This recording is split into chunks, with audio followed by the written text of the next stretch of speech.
Dokter Tanpa Tanding Ye Kui. Edisi yang ke-3201 hingga 3210. Bersama Surah Serak, cerita berlanjut. Ye Kui terkejut dan terkena pukulan telapak tangan dari Pangeran ke-6 Jinwoo. Badannya langsung meledak menjadi kabut berdarah. Menguasai. Mata Ningfan merah karena marah, dia tidak percaya apa yang dilihatnya. Dia tidak menyangka bahwa Pangeran ke-6 Jinwoo tiba-tiba menyerang Ye Kui, dan dia tidak menyangka bahwa Ye Kui akan mengalami akhir seperti itu. Ningfan hanya merasa kedinginan di sekujur badan. Wajah alis panjang memucat, daging Golden Crow di tangannya terjatuh ke tanah, dan dia menatap kehampaan dengan kaget. Bagaimana ini mungkin? Dia tidak terkejut dengan nasib Ye Kui, tetapi terkejut dengan Pangeran ke-6 Gagak Emas. Pada saat ini, Pangeran ke-6 Jinwoo berdiri di udara, ekspresi muram di wajahnya menghilang, digantikan oleh keagungan yang menyesakkan. Dia dikelilingi oleh api ilahi gagak emas yang lebih murni dari api ilahi Raja Gagak Emas Tua. Setiap gumpalan api mengandung rune Dao Agung, dan dia jelas seorang kaisar semu. Beraninya seorang manusia biasa melanggar martabat klan Golden Crowku. Suara Pangeran ke-6 tiba-tiba berubah. Suaranya tidak lagi lemah, tetapi tua dan serak, seolah-olah berasal dari zaman kuno. Aku telah tertidur selama 10.000 tahun. Hari ini aku terpaksa bangun. Aku akan mengorbankan nyawamu. Raja Gagak Emas Tua berlutut dengan hormat di udara dan berkata, leluhur itu bijak. Jika bukan karena jiwamu yang dipelihara dalam badan Liuer, klan kita akan berada dalam bahaya hari ini. Limbah. Pangeran ke-6, yang dirasuki oleh leluhur Gagak Emas, mendengus dingin. 9 pangeran dan 10 tetua dihancurkan oleh 1 orang. Kamu telah mempermalukan klan Gagak Emasku. Sampai saat itu, manusia sejati alis panjang akhirnya bereaksi, dan 2 kata muncul tanpa sadar di benaknya. Tangkap mahiyatnya. Murid alis panjang menyusut tajam. Siapakah yang menyangka bahwa badan yang sakit-sakitan seperti itu sebenarnya berisi jiwa seorang kaisar semu? Tidak heran kalau si kecil menderita, itu tidak adil. Alis panjang mendesah. Ningfan mengepalkan tangannya, kukunya menancap dalam di telapak tangannya, dan bertanya, tuanku. Tuanmu. Sebelum alis panjang dapat menyelesaikan perkataannya, tiba-tiba dia merasa dingin di sekujur badannya, seakan-akan sedang ditatap oleh seekor binatang buas yang tak tertandingi. Bukan hanya dia, Ningfan juga merasakan hal yang sama. Dia merasa seolah-olah seluruh badannya hampir membeku dan dia kesulitan bernafas. Keduanya mendongak pada saat yang sama, hanya melihat Raja Gagak Emas Tua sedang menatap mereka dengan niat membunuh di matanya. Sikat. Raja Gagak Emas Tua melangkah melintasi langit dan mendekati pedang penunggang angin. Ye Changsheng sudah berangkat. Sekarang giliranmu. Suara Raja Gagak Emas Tua itu bagaikan angin dingin dari Netherworld, membekukan ruang dalam radius 100 mil. Dia melangkah melintasi langit, dan tekanan dari Kaisar Semu itu bagaikan langit yang riyuntuh, menyebabkan pedang angin berkendara meraung karena tidak mampu menahan tekanan berat itu. Yang mulia surgawi yang tak terukur. Alis panjang mengeluarkan pengocok, menggigit lidahnya, dan menyemprotkan darah ke mulut pengocok itu. Benang perak itu langsung berubah menjadi galaksi seluas 3.000 kaki. Dia berteriak, Ningfan, mundur. Galaksi pengocok membentang di langit, dan setiap benang perak membawa mantra Tao, yang merupakan hasil kultivasi seumur hidup alis panjang. Pada saat yang sama, dia membuat gerakan dengan tangan kirinya, dan 49 jimat ungu terbang keluar dari lengan bajunya, membentuk formasi guntur besar di udara. Mencoba menghentikan kereta perang dengan lengan belalang sama saja dengan melebih-lebihkan kemampuan diri sendiri. Raja Gagak Emas Tua itu mensibir dan mengulurkan tangannya dan mendorong ke depan. Telapak tangan emas itu membesar tertiup angin, dan muncul cahaya yang menyala-nyala di telapak tangan itu, yang secara langsung menguapkan galaksi kocokan itu. Retakan. Segera setelah itu, susunan guntur itu hancur berkeping-keping, dan 49 jimat berharga berubah menjadi abu pada saat yang sama. Alis panjang mengerang, darah mengalir dari semua lubangnya, tetapi dia masih berdiri di depan Ningfan. Menguasai. Mata Ningfan merah. Raja Gagak Emas Tua bahkan tidak memandang Ningfan. Pupil matanya yang keemasan menatap alis panjang dan berkata, Taois kutu kupret, kau benar-benar memanggang anakku di hadapanku dan bahkan berani memakan daging dan darah anakku. Hari ini aku akan memastikan kau mati dalam kesakitan yang luar biasa. Begitu dia selesai berbicara, kelima jarinya membentuk cakar dan 5 bola api hitam mengembun di ujung jarinya. Ini merupakan tanda bahwa api sejati matahari telah disempurnakan hingga titik ekstremnya. Dia ingin menggunakannya untuk memanggang jiwa alis panjang. Jubah Tao alis panjang berkibar, dan dia tiba-tiba tertawa, "Orang tua, ada seseorang di belakangmu." Raja Gagak Emas tua tiba-tiba berbalik, dan melihat tidak ada seorang pun kecuali leluhur Gagak Emas di kejauhan. "Dasar pendeta Tao yang bau, kau mempermainkanku." Raja Jinwu tua sangat marah. Alis panjang tertawa dan berkata, "Aku tidak pernah menyangka bahwa seorang kaisar semu yang kuat akan tertipu olehku. Aku hampir tertawa terbahak-bahak. Kamu pantas mati." Raja Gagak Emas tua hendak bergerak, tetapi alis panjang tiba-tiba menunjuk ke belakang kepalanya dan berkata dengan serius, "Benar-benar ada seseorang di belakangmu." Raja Gagak Emas tua hendak berbalik lagi, tetapi pada saat ini, suara leluhur Gagak Emas terdengar, "Jangan dengarkan dia, tidak ada seorang pun di belakangmu." Niat membunuh di wajah Raja Gagak Emas tua itu semakin kuat, dan dia berkata, "Dasar Taois bau, beraninya kau menggodaku, kau akan mati mengenaskan."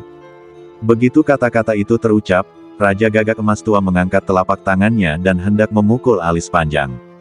Tiba-tiba dia merasakan sesuatu dan tiba-tiba berbalik.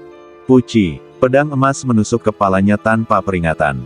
Ujung pedang itu masuk dari tengah alisnya, keluar dari belakang kepalanya, dan menusuk jiwanya. Waktu seakan membeku pada saat ini. Raja Jinwu tua itu membelalakan matanya, menatap ujung pedang yang menembus dahinya dengan rasa tidak percaya. Dia menggerakkan bola matanya dengan susah payah, dan pandangannya menjulur ke belakang sepanjang badan pedang. Pada gagangnya, sebuah tangan ramping dan kuat memegangnya dengan erat. Jauh di belakang, ada wajah tampan yang membuatnya merinding, yang ia pikir tidak akan pernah ia lihat lagi. "Ye, Chang, Seng." Raja Gagak Emas tua gemetar setiap kali mengucapkan kata-kata, "Mengapa kamu belum mati?" Ye Kui mensibir, "Kamu tidak mati. Bagaimana aku bisa mati? Bagaimana kamu melakukannya?" Raja Gagak Emas tua merasa bingung. Dia tidak mengerti mengapa dia dan Patriark Gagak Emas, dua kaisar semu, tidak membunuh Ye Kui meskipun mereka menyerang pada saat yang sama. Tiba-tiba, Raja Jinwu tua memikirkan sesuatu, "Fisikmu." Ledakan. Ye Kui memutar pergelangan tangannya sedikit, pedang panjang itu pun menyemburkan cahaya keemasan yang cemerlang, sedangkan kepala Raja Gagak Emas tua itu meledak seperti semangka. Satu generasi Raja Gagak Emas tumbang begitu saja.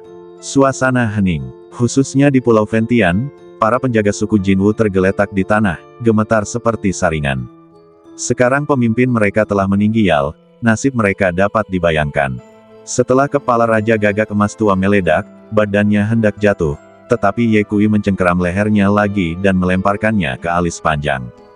"Orang tua, daging dan darah burung gagak emas berkaki 3 adalah tonik yang hebat, belum lagi ini hanya burung gagak emas kaisar semu, jagalah dengan baik," kata Ye Kui.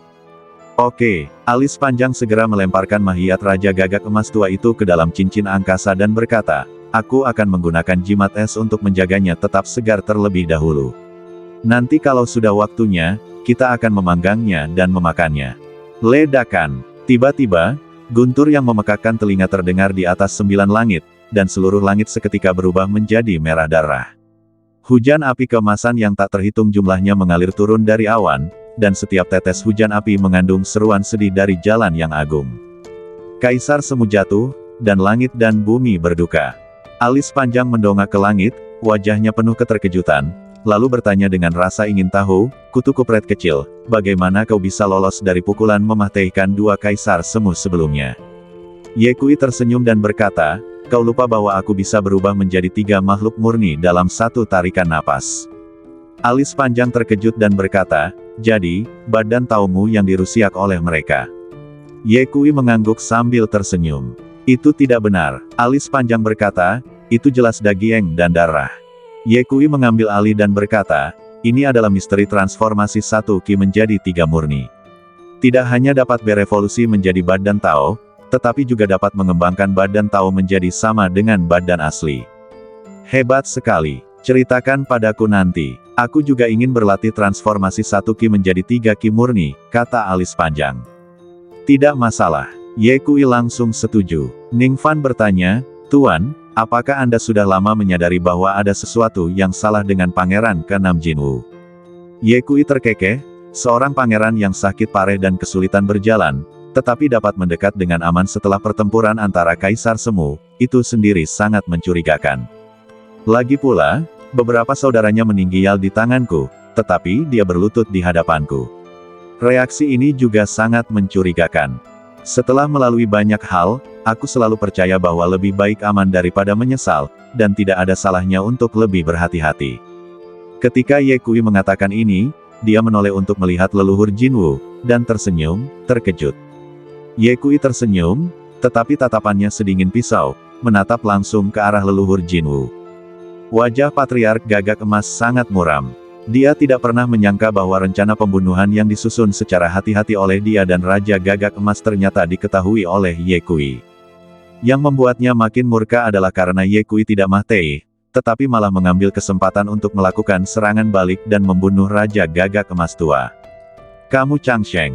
Suara Patriark Gagak Emas serak dan dingin, seolah-olah berasal dari neraka 9 meter, dan dia berkata, apakah menurutmu jika kamu menghancurkan rencanaku, kamu bisa meninggalkan Pulau Langit terbakar hidup-hidup? Heh, Ye Kui mensibir, kenapa, apakah kamu punya rencana cadangan? Pukulan punggung. Patriark Gagak Emas mensibir, saya telah berkuasa selama ribuan tahun, mengapa saya memerlukan rencana cadangan? Hari ini, aku akan memberitahumu bahwa hanya ada satu akhir bagi mereka yang menyinggung klan Gagak Emasku, yaitu kematian. Jiwa kalian akan tercerai-berai, sama seperti orang-orang di Sekte Pedang King Yun saat itu. Ye Kui mengangkat alisnya dan bertanya, apakah kamu membunuh orang-orang di Sekte Pedang King Yun saat itu? Ya, Patriark Gagak Emas terkekeh, aku tidak ingat berapa banyak kultivator manusia yang kubunuh saat itu. Aku hanya ingat bahwa sebagian besar murid Sekte Pedang King Yun meninggal di tanganku. Karena kau ingin membalas dendam untuk orang-orang Sekte Pedang King Yun, maka pergilah ke neraka bersama mereka. Saat Patriark Gagak Emas mengatakan ini, dia tiba-tiba mengangkat tangannya, dan matahari gelap muncul di telapak tangannya. Cahaya yang menyengat itu langsung merusiak ruangan di sekitarnya. Matahari misterius 9 meter. Matahari hitam itu tiba-tiba mengembang dan menjadi berukuran 100 kaki, membawa kekuatan penghancur dan menghancurkan Ye Kui. Tatapan mata Ye Kui terfokus, dia mengepalkan tangan kanannya, darah di badannya mendidih, dan niat tinju yang tak terkalahkan langsung mengembun. Merusiak, Ye Kui meninju keluar, cahaya tinjunya seperti naga, dan bertabrakan dengan keras dengan matahari hitam. Badai energi yang mengerikan menyapu ke segala arah, itu sangat menakutkan. Sungguh niat tinju yang kuat. Pupil mata Patriark Gagak Emas menyusut sedikit, dan dia terkejut. Datang lagi, Patriark Gagak Emas meraung dan membentuk segel dengan tangannya. Matahari keemasan muncul di belakangnya, dan nyala api membakar kehampaan. Ye Kui mengenalinya pada pandangan pertama. Ini adalah keahlian unik yang digunakan oleh Pangeran Gagak Emas dan Raja Gagak Emas tua, teknik membakar langit Gagak Emas. Dia sangat akrab dengan gerakan ini. Ledakan. Matahari keemasan berubah menjadi hujan api yang tak terhitung jumlahnya, menutupi Ye Kui di seluruh langit. Ye Kui mendengus dingin, mengulurkan tangan kirinya, dan cambuk dewa muncul di tangannya. Wah, bayangan cambuk itu secepat kilat. Dalam sekejap, sebuah kekuatan penahan tak kasat mata meletus, menyebabkan pergerakan Patriark Gagak Emas sedikit melambat. Apa? Patriark Gagak Emas terkejut. Dia merasa jiwanya seolah-olah terikat oleh suatu kekuatan, dan bahkan sirkulasi energi sejati dalam badannya menjadi lambat. Sekarang, cahaya dingin melintas di mata Ye Kui. Dia mengepalkan tangan kanannya dan dengan cepat meninju ke arah leluhur Gagak Emas. Ledakan. Leluhur Golden Crow terlempar karena pukulan, dadanya penyok, dan darah muncrat keluar dari mulutnya. Kutu kupret. Patriark Gagak Emas meraung, sedikit kegilaan melintas di matanya, dan berteriak, Ye Chang Sheng, kamu memaksaku melakukan ini.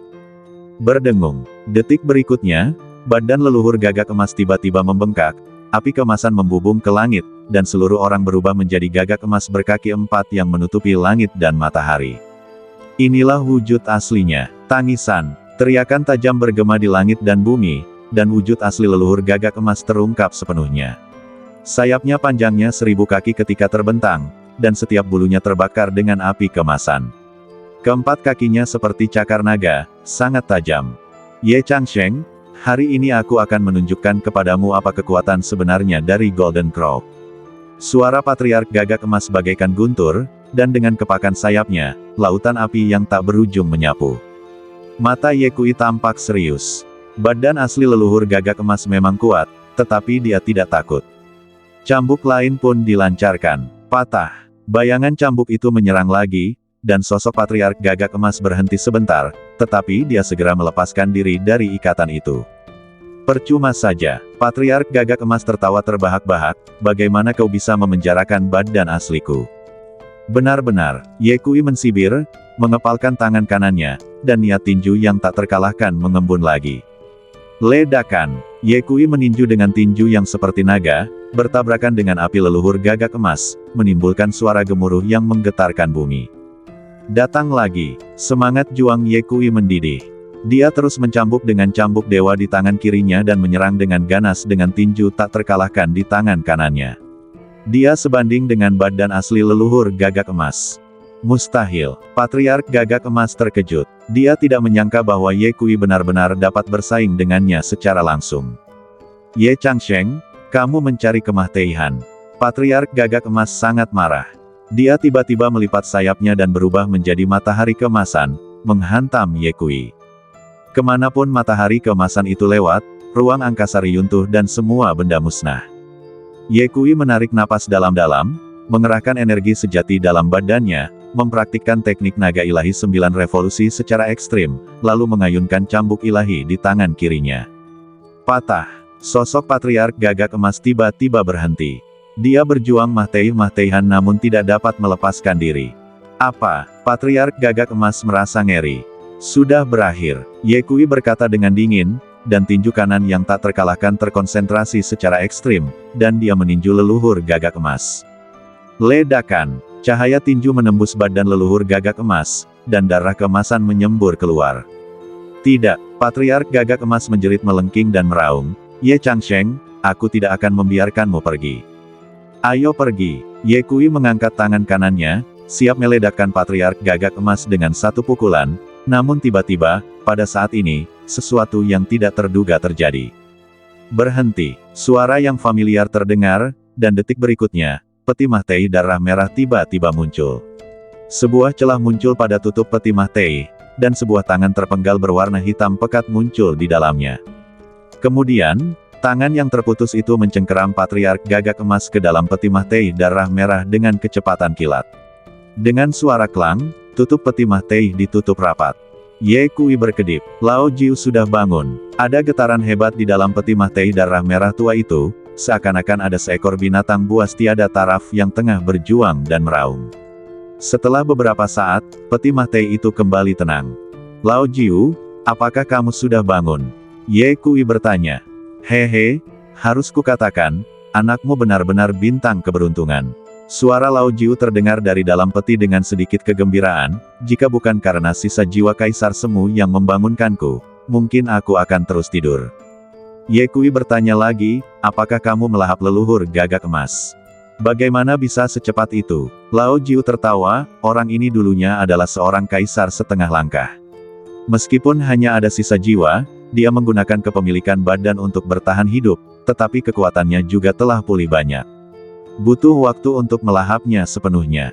Ye Kui sedikit mengernyit, tidak akan ada masalah, kan? Jangan khawatir. Lao Jiu tertawa, begitu kamu masuk ke dalam peti mah-tei, jangan berpikir untuk keluar. Dulu, aku melahap jiwa kaisar seperti memakan roti kukus, belum lagi seorang kaisar setengah langkah. Ye Kui menghela napas lega, itu bagus. Ngomong-ngomong, nak, Lao Jiu tiba-tiba merendahkan suaranya, apakah kamu menginginkan harta karun? Apa maksudmu? Ye Kui tampak bingung. Lao Jiu berkata dengan misterius, bertahun-tahun yang lalu, saya datang ke suku Jinwu dan mengetahui bahwa mereka memiliki harta karun yang luar biasa tersembunyi di Istana Dewa Matahari. Oh, tatapan Ye Kui segera beralih ke Istana Dewa Matahari. Pendeta Tao alis panjang memperhatikan tatapan mata Ye Kui, tatapannya berbalik, dan tiba-tiba dia berbisik kepada Ning Fan, Xiao Fan, gurumu telah mengalahkan 2 kaisar semu berturut-turut. Hasilnya sangat cemerlang. Sebagai seorang murid, bukankah seharusnya kamu memberi selamat kepadanya? Tapi aku tidak tahu harus berkata apa, kata Ning Fan. Apa kamu bodoh? Kamu tidak tahu bagaimana cara menyanjung. Alis panjang berkata, ayo, katakan sesuatu yang baik. Ning Fan tidak punya pilihan selain melangkah maju dan, sambil memberi hormat dengan hormat, berkata, guru memiliki kekuatan yang tak tertandingi. Saya sangat mengagumi Anda. Orang tua Jinwu itu membanggakan dirinya sebagai orang yang tak terkalahkan selama ribuan tahun, tetapi dia lemah di hadapan guru. Itu hanya. Sebelum Ning Fan sempat menyelesaikan kata-katanya, dia melihat alis panjang berubah menjadi bayangan sisa dan bergegas ke Istana Matahari dengan suara wosh. Benda tua ini. Ye Kui terdiam. Ning Fan bertanya dengan heran, Tuan, pendeta tahu itu sedang di mana? Ye Kui berkata dengan tidak senang, apalagi yang bisa dia lakukan? Tentu saja dia mencari harta karun. Apakah dia memintamu untuk menyanjungnya? Ingat, jangan dengarkan dia di masa mendatang. Ya, Ning Fan dengan cepat menyetujui. Ayo masuk dan lihat. Ye Kui menyimpan pedang Cheng Feng dan hendak pergi, namun Ning Fan menunjuk ke arah para penjaga berbaju besi emas yang merangkak di tanah dan bertanya, Tuan, apa yang harus kita lakukan dengan orang-orang ini? Para penjaga berbaju besi emas menyadari bahwa Ye Kui tengah melihat ke arah mereka, lalu mereka bersujud dan memohon belas kasihan. Tolong selamatkan nyawa kami, Tuan. Kami hanya mengikuti perintah. Tolong tunjukkan belas kasihan, Tuan. Ye Kui tampak tenang dan berkata, saya selalu jelas tentang rasa terima kasih dan dendam saat melakukan sesuatu. Setiap keluhan memiliki pelakunya dan setiap utang memiliki kreditornya. Jangan khawatir, saya tidak akan mempersulit Anda. Terima kasih, Tuan. Para penjaga berbaju besi emas itu bersujud lagi. Namun, pada saat ini, Ye Kui menjentikkan jarinya dan bola api merah aneh terbang keluar. Dalam sekejap, api itu tiba-tiba membesar dan berubah menjadi kobaran api yang berkobar melahap ratusan penjaga berbaju besi emas. Tak ada teriakan, tak ada perlawanan, bahkan tak ada sebutir abu pun yang tersisa. Ning Fan merasa ngeri dengan apa yang dilihatnya. Aku tidak akan mempersulitmu, tapi aku juga tidak akan membiarkanmu pergi. Ye Kui melanjutkan perkataannya kepada Ning Fan, ingat, jangan pernah bersikap belas kasihan kepada musuhmu, jika tidak, akan ada masalah yang tak ada habisnya. Ya, Ning Fan mengangguk ringan. Ayo pergi. Ye Kui membawa Ning Fan dan langsung tiba di depan Istana Dewa Matahari. Bila melihat ke atas, istana itu masih tampak megah. Di luar gerbang istana berdiri dua patung gagak emas berkaki tiga, masing-masing tingginya 10 kaki dan seluruhnya terbuat dari emas murni, berkilauan di bawah sinar matahari. Sampah. Ye Kui menghancurkan dua patung gagak emas dengan santai. Kemudian, dia dan Ning Fan memasuki istana. Orang tua, harta apa yang kamu temukan? Ye Kui bertanya saat dia memasuki ruangan. Tanpa harta, klan Jinwu hanyalah orang miskin. Dasar kutu kupret kecil, kau keluar dulu. Aku ingin bermeditasi dan mundur sebentar. Alis panjang berteriak dengan cemas. Saat saya berusia 3 tahun. Ye Kui sangat mengenal alis panjang. Dia mengedipkan mata pada Ning Fan, kemudian mereka berdua mendekat dengan tenang. Tak lama kemudian, suara alis panjang terdengar dari dalam istana, kita kaya, benar-benar kaya kali ini. Ye Kui dan Ning Fan mengikuti suara itu, melewati banyak istana, dan akhirnya tiba di aula melingkar. Di tengah aula, sebuah matahari mini tergantung, memancarkan cahaya keemasan lembut. Manusia sejati alis panjang berdiri di sudut aula, dengan segala macam material langka bertumpuk di depannya, termasuk emas matahari, besi api merah, kristal api 10.000 tahun. Jumlahnya ada ratusan, masing-masing merupakan material bermutu tinggi untuk menyempurnakan senjata ajaib. Dasar kutu kupret kecil, bagaimana kau bisa masuk? Ketika alis panjang melihat Ye Kui, dia merasa seperti sedang menghadapi musuh yang tangguh dan berbaring langsung di tumpukan harta karun. Orang tua, bukankah kau mengatakan tidak ada harta karun di sini dan kau ingin menyendiri? Ye Kui berkata sambil tersenyum. Kalian semua keluarlah cepat, dan aku akan mengasingkan diri setelah kalian keluar. Guru alis panjang berharap Ye Kui segera keluar sehingga ia bisa mengumpulkan semua harta karun. Lihatlah betapa tidak bergunanya dirimu. Kau membuatku bertindak seolah-olah aku akan merebut harta karun itu darimu. Ye Kui menatapku dengan jijik. Meskipun harta karun tersebut luar biasa, namun tidak sampai pada taraf yang diinginkannya. Bagi seorang penyuling senjata, material dengan kualitas terbaik tentu sangat berharga, namun jika keterampilan penyulingan senjata seseorang sudah mencapai level tertentu, kualitas material tersebut bisa diabaikan begitu saja. Ini seperti pendekar pedang ulung. Ketika ilmu pedangnya telah mencapai puncak, ia tidak lagi membutuhkan senjata ajaib apapun. Sepotong rumput atau dahan dapat digunakan sebagai pedang. Ada pula koki-koki papan atas yang jika keterampilan memasaknya mencapai taraf tertentu, dapat mengubah sayur-sayuran paling sederhana sekalipun dan teknik memasak paling sederhana pun menjadi bahan-bahan makanan yang berkelas tinggi. Singkatnya, selama tingkat pelatihan cukup tinggi, Anda dapat mengubah pembusukan menjadi sihir. Orang tua, cepatlah simpan barang-barang ini. Setelah Ye Kui selesai berbicara, dia melihat sekelilingnya dan akhirnya menemukan bahwa dinding aula itu diukir dengan rune kuno, samar-samar membentuk suatu formasi besar. Renungkan sejenak, Ye Kui menjentikkan jarinya dan energi pedang melesat keluar, langsung menghancurkan formasi tersebut. Dia melihat kolam emas berukuran 3 kaki persegi di bawah matahari mini, dengan cairan berwarna merah darah mengalir di kolam tersebut. Cairan Dewa Matahari. Keterkejutan muncul di mata Ye Kui.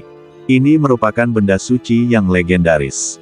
Hanya 1 tetes saja dapat mengubah seorang pembudidaya biasa. Dan di sini ada kolam utuh. Guru, apa ini? Ning Fan bertanya sambil menunjuk kristal emas seukuran kepalan tangan di dasar kolam. Ye Kui melihat lebih dekat dan berkata dengan terkejut, kristal Dewa Matahari. Setelah selesai berbicara, dia menggunakan kesadaran ilahinya untuk berkomunikasi dengan peti Mahtei darah merah. Old Nine, apakah ini harta yang kamu sebutkan? Si tua 9 berkata dengan nada menghina, harta karun macam apa ini? Nak, bisakah kau lebih berpikiran terbuka? Ketika Ye Kui mendengar apa yang dikatakan Lao Jiu, dia terdiam. Sial, jika ini tidak dianggap harta karun, lalu apa itu harta karun? Kamu bilang aku tidak punya visi, tapi kamu punya visi yang besar, jadi mengapa kamu dipotong-potong? Di mana harta karun yang kamu sebutkan? Ye Kui bertanya. Lao Jiu berkata, bukankah alis panjang suka harta karun? Berikan dia 2 harta karun ini nanti. Asalkan dia mendapat 2 harta karun ini, kamu akan mendapat harta karun yang sesungguhnya. Hehe, Ye Kui mendengar nada sombong dalam tawa Lao Jiu. Mungkinkah Lao Jiu ingin mengerjai orang tua itu? Memikirkan hal ini, Ye Kui berkata kepada alis panjang, orang tua, ini ada 2 harta, apakah kamu menginginkannya? Harta karun apa? Bisakah kamu berbaik hati memberikannya kepadaku? Alis panjang datang untuk melihat, dan napasnya tiba-tiba menjadi cepat. Kutu kupret, cairan Dewa Matahari, kristal Dewa Matahari. Sun God Liquid dapat digunakan untuk memurnikan badan, dan Sun God Crystal dapat digunakan untuk memurnikan senjata. Ini semua adalah harta karun yang sangat langka. Gul, alis panjang menelan ludahnya dan bertanya, kutu kupret kecil, apakah kau benar-benar bersedia memberikan semuanya kepadaku? Ye Kui berkata, siapa yang menyuruhmu menjadi saudaraku yang baik? Alis panjang menoleh dan melirik Ye Kui, lalu berkata dengan waspada, mengapa aku merasa kamu punya niat buruk? Apakah kamu menginginkannya? Ye Kui berkata, jika kamu tidak menginginkannya, aku akan mengambilnya. Ya, alis panjang tidak menunggu Ye Kui menyelesaikan perkataannya, dan berkata, kutu kupret kecil, kau memberiku harta karun yang bagus. Jika aku menemukan harta karun di masa depan, aku tidak akan merebutnya darimu. Kamu membuatnya terdengar seperti kamu bisa merebutnya lebih baik dariku. Ye Kui mengganti topik pembicaraan dan berkata, nanti berikan sedikit cairan Dewa Matahari itu pada Xiao Fan, supaya dia bisa menempa fisiknya. Alis panjang berkata, dia memiliki badan 9 matahari, apakah dia perlu ditempa? Ye Kui berkata, pokoknya, tak ada salahnya kalau kita redakan sedikit lagi. Oke, alis panjang setuju, lalu tanpa berpikir panjang, dia mengulurkan tangannya ke dalam kolam dan meraih kristal Dewa Matahari. Tanpa diduga, detik berikutnya, sesuatu yang tidak terduga terjadi. Ah! Alis panjang tiba-tiba menjerit melengking. Tangan kanannya yang memegang kristal Dewa Matahari langsung menyala dengan api kemasan. Api menyebar dengan cepat di sepanjang lengannya dan membakar seluruh badannya dalam sekejap mata. Sial, panas sekali. Alis panjang mengayunkan tangannya dengan panik, mencoba melepaskan kristal Dewa Matahari, tetapi kristal itu tampaknya menempel di tangannya dan tidak bergerak sama sekali. Yang lebih parah adalah rambut dan alis panjangnya yang ditata rapi seketika berubah menjadi abu dalam kobaran api kemasan. Puci. Petik 2. Ye Kui dan Ning Fan tertawa terbahak-bahak. Pada saat ini, kepala botak alis panjang berkilau dan cerah, bagaikan telur rebus yang dikupas. Citra aslinya yang abadi telah hilang, digantikan oleh seorang lelaki tua botak yang lucu. Hahaha, Ye Kui tertawa terbahak-bahak hingga punggungnya tak dapat tegak. Orang tua, penampilanmu yang baru, hahaha. Ning Fan berusaha keras menahan tawanya, bahunya terus bergetar, dan berkata, Tuan, Anda terlihat sangat energis seperti ini. Benar-benar lelucon. Alis panjang sangat marah dan melotot ke arah Ye Kui, dasar kutu kupret kecil, apa kau tahu ini akan terjadi? Ye Kui menyeka air matanya karena tertawa, demi dewa, aku benar-benar tidak tahu. Omong kosong. Alis panjang berkata, saya heran mengapa Anda begitu baik hati memberi saya 2 harta ini, ternyata Anda tidak merasa tenang dan sengaja menipu saya. Pada saat ini, kristal Dewa Matahari tiba-tiba retak dengan bunyi klik dan berubah menjadi cahaya kemasan yang menghilang di udara. Api di badan alis panjang juga padam, hanya menyisakan badan telanjang yang terbakar merah. Hah! Guru alis panjang menyentuh kepalanya yang botak dan tiba-tiba menemukan kekuatan aneh dalam badannya. Dia mencoba mengedarkan energi aslinya, dan melihat sekumpulan api kemasan muncul dari telapak tangannya. Apakah ini api matahari yang sebenarnya? Alis panjang tercengang. Tanpa diduga, Ning Fan melirik bagian tertentu dari badan alis panjang dan berkata, Tuan, Anda punya modal. Wajah tua alis panjang tiba-tiba memerah, dan dia segera mencari jubah Tao dan mengenakannya. Ye Kui berkata sambil tersenyum, orang tua, apakah kamu masih berpikir aku mencoba menipumu? Alis panjang berkata sambil tersenyum, dasar kutu kupret kecil, kau masih punya hati nurani. Ye Kui mendengus dingin. Pendeta Tao alis panjang tersenyum dan berkata kepada Ye Kui, dengan api sejati matahari ini, aku dapat menggunakannya untuk menghadapi musuh seperti kamu menggunakan api aneh, tapi... Pendeta Tao alis panjang menyentuh kepalanya yang botak, melihat api emas yang melonjak di telapak tangannya, dan berkata, yaitu, aku akan kehilangan rambut dan alisku. Harganya agak mahal. Ye Kui menahan senyumnya dan menghiburnya, orang tua, rambutmu akan tumbuh lagi. Selain itu, kamu sekarang sudah mendapatkan Sun True Fire. Pengorbanan ini sepadan. Pendeta Tao alis panjang melotot padanya dan berkata, bagaimana kalau kau mengorbankan dirimu juga? Aku tidak butuh. Ye Kui melambaikan tangannya dengan cepat dan berkata, rambutku tidak banyak. Tidak cukup untuk dibakar. Tepat saat mereka berdua sedang bertengkar, Ning Fan tiba-tiba menunjuk ke arah kolam dan berseru, Tuan, lihat. Cairan Dewa Matahari di kolam mulai berputar cepat, membentuk pusaran. Di tengah pusaran itu, sebuah tablet batu hitam pekat perlahan naik. Ada 4 karakter besar berwarna merah darah terukir di prasasti batu. Tanah leluhur Jinwu. Itu muncul sesuai dengan yang diharapkan. Suara Lao Jiu terdengar di benak Ye Kui. Dengan penuh kegembiraan, dia berkata, wah, harta karun sebenarnya dari klan Jinwu ada di tanah leluhur Jinwu. Harta karun apakah itu? Ye Kui bertanya dengan rasa ingin tahu. Kalian akan tahu setelah kalian masuk, kata Lao Jiu. Bagaimana cara masuknya? Ye Kui bertanya lagi. Lao Jiu berkata, sangat mudah. Anda bisa masuk dengan setetes darah pertama Anda. Prasasti batu ini adalah kunci menuju tanah leluhur Jinwu. Hanya itu, Ye Kui khawatir ada jebakan. Jangan khawatir, aku tidak akan menipumu. Lao Jiu berkata, lagi pula, apa gunanya aku menipumu? Ye Kui pun berpikiran demikian, dan hendak berbicara ketika dia mendapati alis panjang tengah menatap prasasti batu itu. Dia berkata, kutu kupret kecil, dari mana asal-usul prasasti batu ini? Mengapa menurutku ini tidak sederhana? Saya punya firasat bahwa tanah leluhur Jinwu yang tertera pada prasasti batu itu mungkin menyimpan harta karun. Saya tidak tahu, apakah ini tanah leluhur Jinwu, atau apakah tanah leluhur Jinwu terkait dengan prasasti batu itu. Ye Kui berkata, jangan khawatir tentang apakah prasasti batu itu ada hubungannya dengan tanah leluhur Jinwu. Aku pikir sebaiknya kau rapikan rambut dan alismu terlebih dahulu. Aku tidak terbiasa dengan penampilanmu sekarang. Itu masuk akal. Alis panjang segera mengedarkan energi sejatinya dan melafalkan mantra dalam hati. Tak lama kemudian, rambut dan alisnya yang panjang tumbuh kembali dengan kecepatan yang terlihat oleh mata telanjang. Ye Kui melirik alis panjang dan melihat bahwa dia sedang berkonsentrasi memanjangkan rambutnya. Dia diam-diam mendekati lempengan batu itu, lalu memeras setetes darah dengan jari tengah tangan kanannya dan menjentikkannya pelan, maka darah pun menetes ke lempengan batu itu. Berdengung, prasasti batu itu bergetar pelan, dan sekejap kemudian, bola cahaya keemasan terlepas dan menyelimuti seluruh badan Ye Kui. Detik berikutnya, Ye Kui tersedot ke dalam prasasti batu. Menguasai, Ning Fan merasa ngeri dan menyaksikan Ye Kui ditelan oleh lempengan batu. Dia bergegas maju dan menamparkan batu prasasti itu, "Guru, bisakah Anda mendengar saya?" Namun, tidak ada jawaban. Ning Fan terus menamparkan, tampak cemas. Alis panjang baru saja selesai merapikan rambutnya dan mengembalikan penampilan biasanya. Ketika mendengar suara itu, dia berbalik dan bertanya, "Di mana kutu kupret kecil itu?" Ning Fan berkata dengan cemas, "Tuan telah tersedot ke dalam prasasti batu."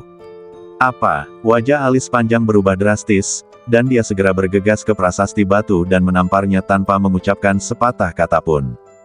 Wah! Kekuatan telapak tangan Raja Bijak yang tiada taraf menghantam lempengan batu, tetapi tidak meninggalkan sedikit pun jejak. Prasasti batu itu tidak bergerak sama sekali, seolah-olah sudah ada selamanya. Pendeta tahu alis panjang menolak untuk percaya pada kejahatan, dan memadatkan api matahari sejati di telapak tangannya, membombardir lempengan batu itu lagi.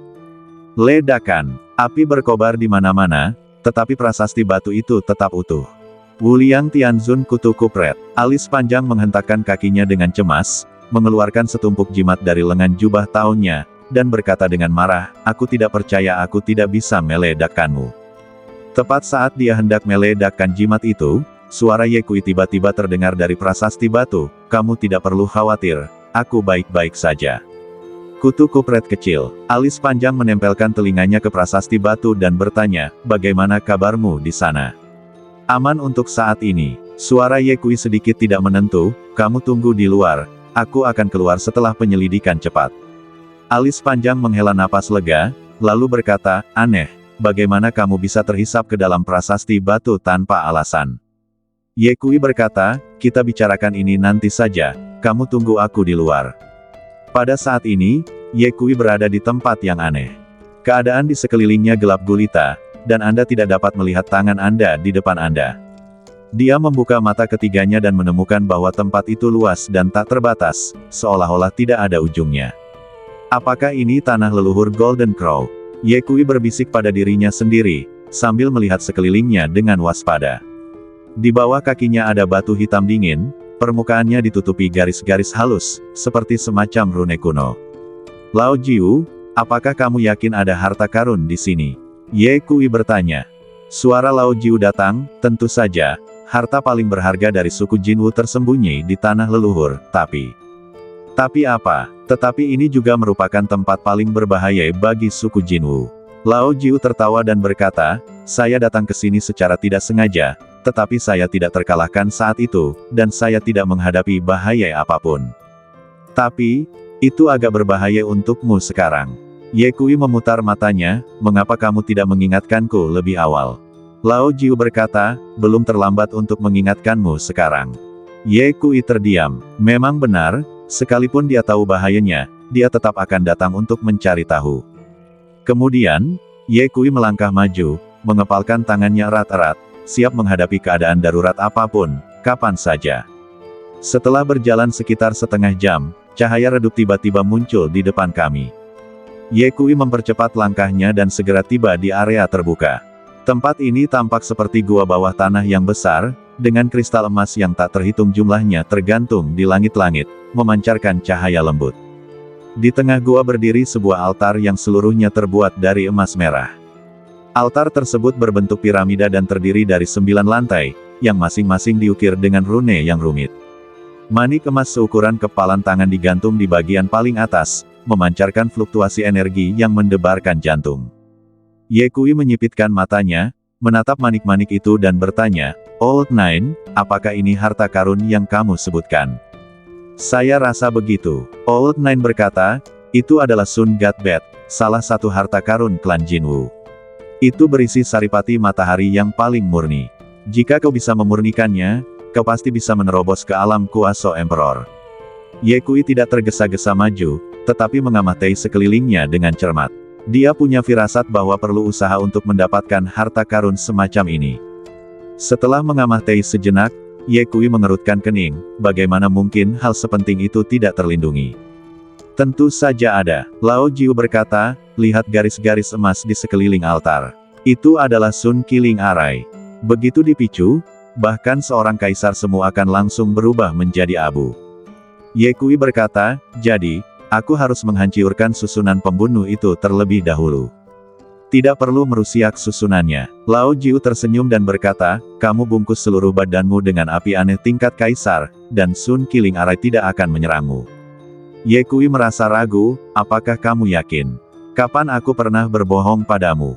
Lao Jiu bersumpah. Ye Kui tidak berpikir lebih jauh lagi dan segera mengaktifkan api aneh itu, membentuk lapisan perisai cahaya hijau di permukaan badannya, lalu berjalan hati-hati menuju altar. Benar saja, saat dia melangkah ke dalam jangkauan garis emas, formasi pembunuh tidak bereaksi sama sekali. Itu benar-benar berhasil. Ye Kui menghela napas lega dan mempercepat langkahnya ke dasar altar. Tepat saat dia hendak melangkah ke altar, sesuatu yang aneh terjadi. Berdengung, seluruh gua berguncang hebat, dan kristal-kristal emas di atas gua berjatuhan satu demi satu. Mutiara Dewa Matahari di altar tiba-tiba bersinar terang. Dalam cahaya keemasan yang menyilaukan, bayangan ilusi perlahan terkondensasi. Itu adalah Golden Crow yang spesial. Dia memiliki 5 kaki dan 6 sayap emas di belakangnya. Ye Kui membuka matanya lebar-lebar, merasa sangat terkejut. Sepengetahuannya, burung gagak emas berkaki 4 sangatlah langka. Ia tidak menyangka ada burung gagak emas berkaki 5 dan bersayap 6 di sini. Dia tidak dapat menahan diri untuk tidak mengeluh dalam hatinya, jika di dunia sekuler, orang seperti ini pasti akan digolongkan sebagai orang cacat. Tentu saja, ini hanyalah sosok ilusi, bukan burung gagak emas yang hidup dengan daging dan darah. Namun, Ye Kui menyadari bahwa meskipun itu hanya bayangan ilusi, Golden Crow sangat kuat. Pada saat itu, dia merasa seperti tercekik di depan gunung yang menjulang tinggi. Jelaslah bahwa bayangan ilusi itu sangat kuat dan langka di dunia. Setidaknya, Ye Kui merasa bahwa dirinya jauh lebih kuat dibandingkan dengan Raja Gagak Emas dan leluhur Gagak Emas yang lama. Ini adalah sisa jiwa leluhur klan Golden Crow. Lao Jiu tertawa dan berkata, nenek moyang klan Golden Crow adalah seekor burung gagak emas berkaki 5 dan bersayap 6. Ia sangat kuat saat masih hidup, tetapi tidak sekuat aku. Ketika saya datang ke sini tahun itu, ada jiwa yang tersisa di sana, tetapi orang ini buta dan bodoh. Dia berbicara omong kosong di depan saya, dan akhirnya saya menghajarnya. Jika orang ini tidak berlutut dan memohon belas kasihan, menangis dan memohon padaku, aku akan menghancurkannya sepenuhnya. Anda hanya membual. Ye Kui tidak mempercayainya sama sekali. Pada saat ini, dia merasakan firasat buruk dalam hatinya. Situa 9, apakah aku terlalu gegabah datang ke tanah leluhur burung gagak emas? Ye Kui berkata, dia adalah leluhur gagak emas. Dengan kata lain, Raja Gagak Emas tua yang kubunuh, beserta putranya dan para tetua, semuanya adalah keturunannya. Aku membunuh keturunannya. Apakah menurutmu dia akan membiarkanku pergi? Lagi pula, aku telah membunuh keturunannya dan sekarang aku datang ke sini. Apakah aku tidak memprovokasi dia? Situa 9 berkata dengan nada tidak setuju, nak, jangan panik. Aku tidak akan mempermasalahkannya di sini. Ye Kui berkata, jika kekuatanmu sudah pulih, itu pasti tidak akan menjadi masalah. Masalahnya adalah badan fisikmu sekarang belum lengkap. Apakah itu benar-benar masalah besar? Jangan khawatir, semuanya akan baik-baik saja. Old Nine memperingatkan, ingat, hormatilah dia nanti. Tempat ini tidak terhubung dengan dunia luar. Dia tidak tahu bahwa keturunannya telah dibunuh olehmu. Selama kamu bisa menipunya, kamu tidak hanya bisa mendapatkan mutiara Dewa Matahari, tetapi juga harta karun terbaik dari Gagak Emas. Begitu. Situa 9 selesai bicara, dia melihat Gagak Emas berkaki 5 dan bersayap 6 itu mengucapkan bahasa manusia, menatap ke arah Ye Kui, suaranya bagaikan guntur. Siapapun yang memasuki tanah leluhur kami akan mati. Begitu leluhur Gagak Emas selesai berbicara, aura yang sangat panas datang seperti kekuatan yang luar biasa. Bahkan dengan perlindungan api aneh tingkat kaisar, Ye Kui masih merasakan darah di badannya mendidih, kulitnya pecah-pecah dan darah mengalir keluar. Engah, Ye Kui meludahkan seteguk darah, lalu mundur beberapa langkah, dan merasa ngeri. Apakah ini kekuatan leluhur Gagak Emas? Hanya jiwa yang tersisa yang bisa memiliki tekanan seperti itu. Pada saat kritis ini, peti mahtai darah merah tiba-tiba terbang keluar dari tas Qian Kun dan menghalangi Ye Kui. Berhenti, suara Lao Jiu terdengar. Ketika leluhur Gagak Emas melihat peti mahtai darah merah, jejak ketakutan melintas di matanya. Iblis tua. Beraninya kau datang, apakah kau ingin mahtai? Lao Jiu tersenyum dan berkata, Gagak Emas Bau, aku di sini untuk membantumu. Tolong aku, leluhur Gagak Emas mensibir, dulu kau bilang akan membantuku, tetapi kau mencuri begitu banyak harta karun di sini. Kurasa kau datang ke sini untuk mengincar harta karun lagi. Lao Jiu berkata dengan tenang, jangan bicarakan apa yang terjadi saat itu. Aku hanya ingin bertanya padamu, apakah kamu ingin membalas dendam? Pembalasan dendam. Mata leluhur Gagak Emas menyala dengan api kebencian, dan dia menggertakkan giginya dan berkata, ya, tentu saja. Kurasa aku memimpikannya. Apa? Kau ingin membantuku membalas dendam? Lao Jiu berkata, aku tidak bisa membantumu. Karena kau tidak bisa menolongku, pergilah ke neraka. Leluhur Gagak Emas marah, dan api Dewa Matahari yang sangat mengerikan membakar badannya. Situa 9 segera mulai mengumpat, kutu kupret, kau tidak belajar dari kesalahanmu setelah dipukuli habis-habisan olehku waktu itu. Leluhur Gagak Emas mensibir, apakah menurutmu sekarang sama seperti dulu? Saat itu kau sedang dalam masa keemasanmu dan memanfaatkan kemalangan orang lain. Jadi, wajar saja kalau aku bukan tandinganmu. Tetapi sekarang, situasinya berbeda. Badan fisikmu bahkan belum lengkap, kualifikasi apa yang kau miliki untuk menantangku? Situa 9 berkata, lupakan saja, aku terlalu malas berdebat denganmu. Aku datang ke sini kali ini untuk membantumu. Aku mengambil banyak harta karun di sini waktu itu, dan aku merasa bersalah tentang hal ini selama bertahun-tahun, jadi aku memutuskan untuk membantumu. Meskipun aku tidak bisa membalaskan dendammu, aku menemukan seseorang yang bisa. Leluhur Gagak Emas melirik Ye Kui dan berkata dengan nada meremehkan, mungkinkah kamu sedang berbicara tentang dia? Situa 9 mengangguk, itu dia. Leluhur Gagak Emas mensibir, hanya dia. Seorang Raja Suci yang tak tertandingi yang bahkan tidak dapat menahan tekananku, bagaimana dia bisa membantuku membalas dendam? Setan tua, apakah kamu sudah pikun? Atau menurutmu menyenangkan menggodaku? Lao Jiu berkata dengan misterius, aku tidak pikun, dan aku tidak sedang menggodamu. Jangan melihat usianya yang masih muda dan kultivasinya yang lemah, tetapi dia bukanlah seorang Raja Suci biasa yang tak tertandingi. Oh! Leluhur Gagak Emas menatap Ye Kui lagi, sekilas keterkejutan melintas di matanya, dan berkata, badan abadi-abadi memang luar biasa. Tapi, itu masih terlalu lemah. Dia tidak bisa menolongku. Jangan khawatir, anak ini punya banyak kartu truf. Lao Jiu berkata pada Ye Kui, keluarkan peti mahtai emas itu. Mata Ye Kui berbinar saat mendengar ini, dan peti mahtai emas terbang keluar dari matanya. Tiba-tiba seluruh gua dipenuhi cahaya keemasan dan suasana kuno dan sakral memenuhi udara. Peti mahtai emas itu dipenuhi aura suci, tetapi mata leluhur Gagak Emas tertuju pada pola teratai di peti mahtai itu. Teratai di langit biru abadi itu dia.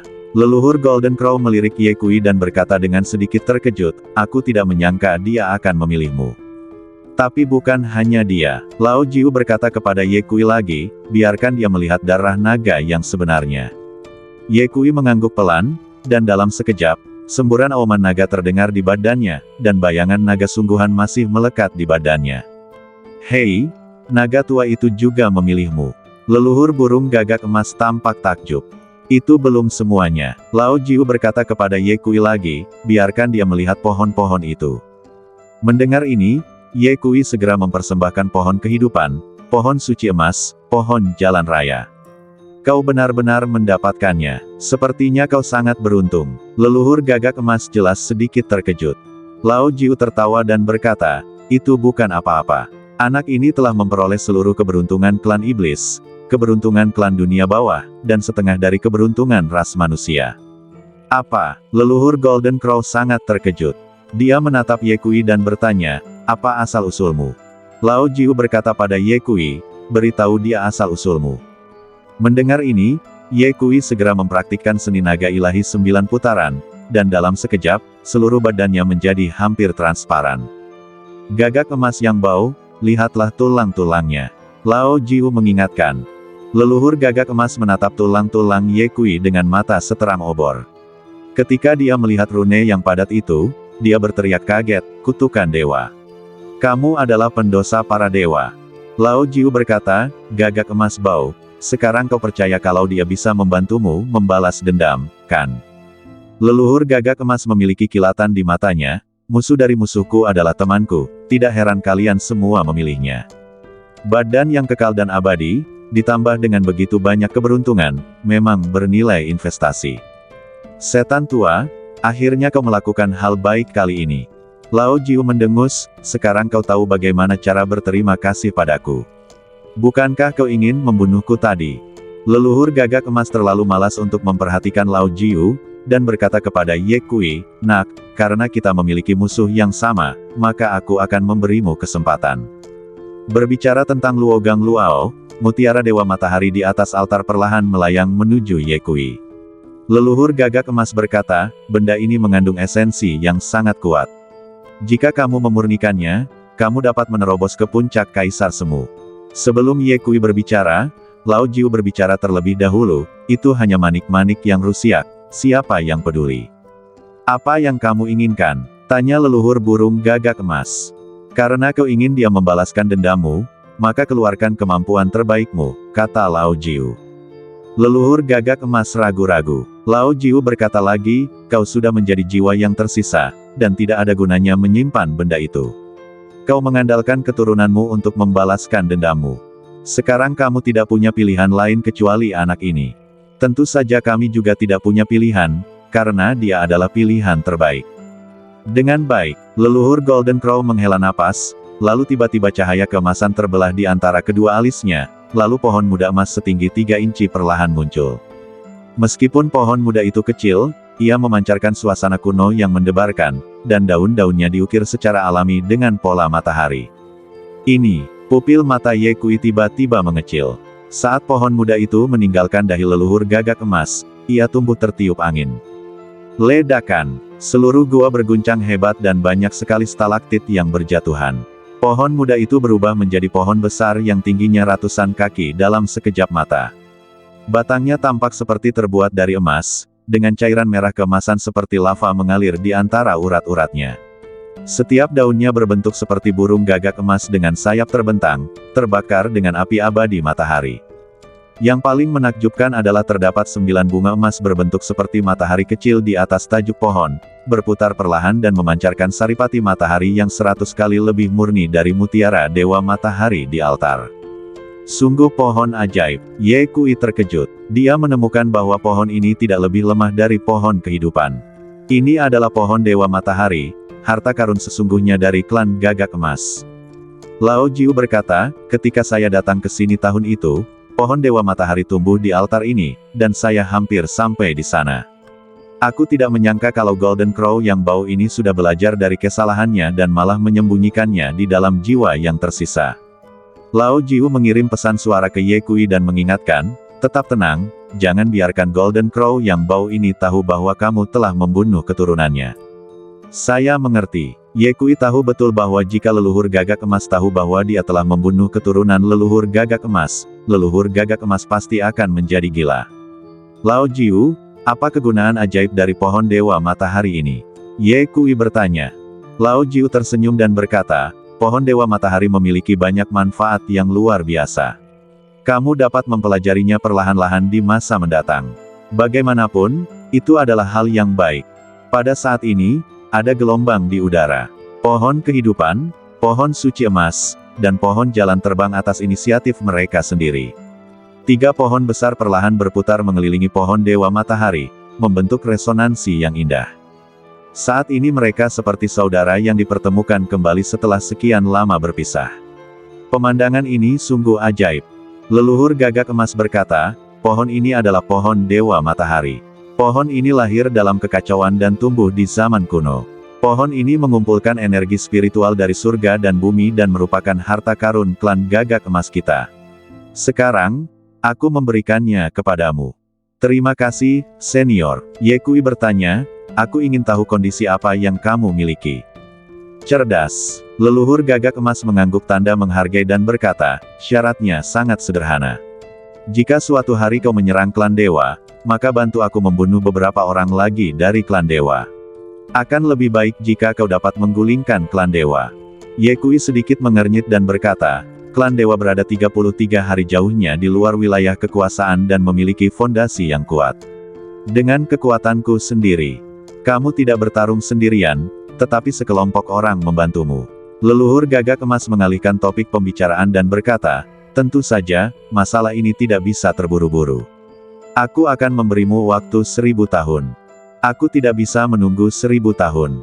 Lao Jiu berkata, kita tidak punya banyak waktu. Anak ini harus menjadi kaisar dalam waktu 10 tahun. 10 tahun. Ye Kui melirik peti Mahtei darah merah dan berpikir, bukankah Patriark King Yun mengatakan dalam 100 tahun? Mengapa Lao Jiu mengatakan dalam waktu 10 tahun? Nak, jangan biarkan dia melihatnya. Lao Jiu mengingatkan melalui transmisi suara.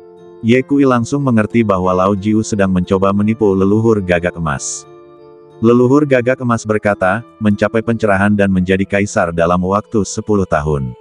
Iblis tua, kamu tidak bercanda, anak ini bahkan bukan kaisar semu sekarang, bagaimana dia bisa mencapai pencerahan dalam waktu 10 tahun?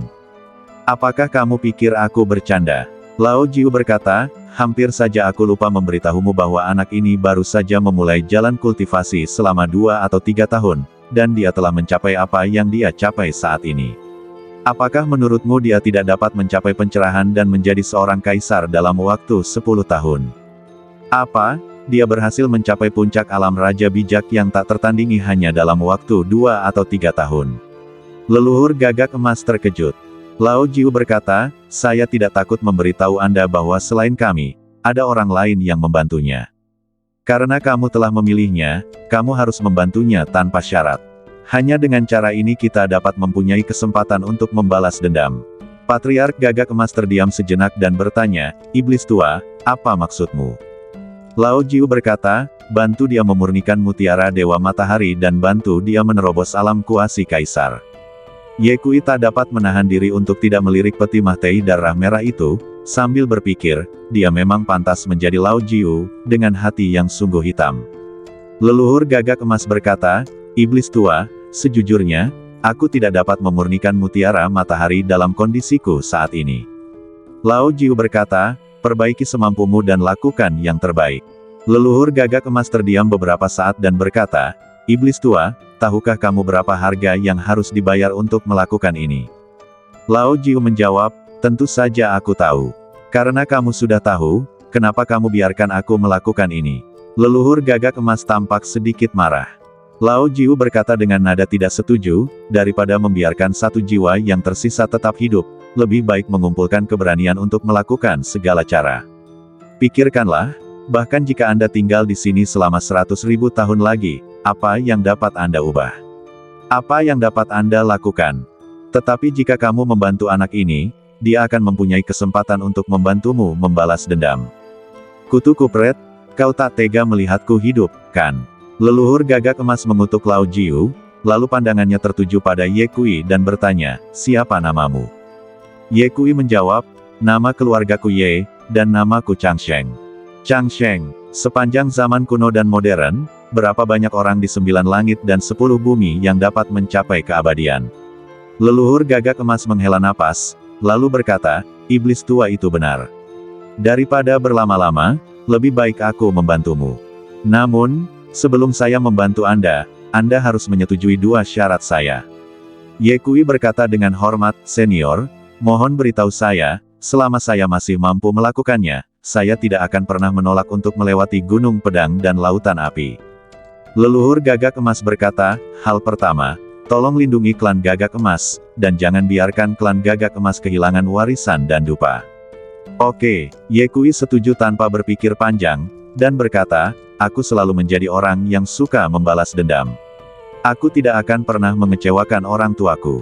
Itu mudah saja. Leluhur Golden Crow penuh dengan kekaguman. Dia tidak tahu bahwa semua keturunannya telah dibunuh oleh Ye Kui sejak lama. Hal kedua, leluhur Gagak Emas berkata, meskipun aku memberimu pohon Dewa Matahari, kamu harus mendapatkan pengakuan dari pohon Dewa Matahari. Ye Kui bertanya, Senior, tolong beritahu aku, apa yang harus aku lakukan agar mendapat pengakuan dari pohon Dewa Matahari? Kau hanya perlu. Sebelum leluhur Gagak Emas menyelesaikan kata-katanya, sesuatu yang tidak terduga terjadi. Bas, aku melihat pohon Dewa Matahari bergerak lembut, menyebarkan bintik-bintik cahaya keemasan yang tak terhitung jumlahnya. Sebuah titik cahaya menyentuh lengan Ye Kui, dan tiba-tiba seluruh lengannya menjadi transparan. Tanda-tanda dewa pada tulang-tulang itu otomatis muncul dan saling menarik satu sama lain dengan titik cahaya itu. Ini, leluhur Gagak Emas memiliki ekspresi rumit dan mendesah, aku tidak pernah menyangka, aku bisa mendapatkan pengakuan dari pohon matahari tanpa melakukan apapun.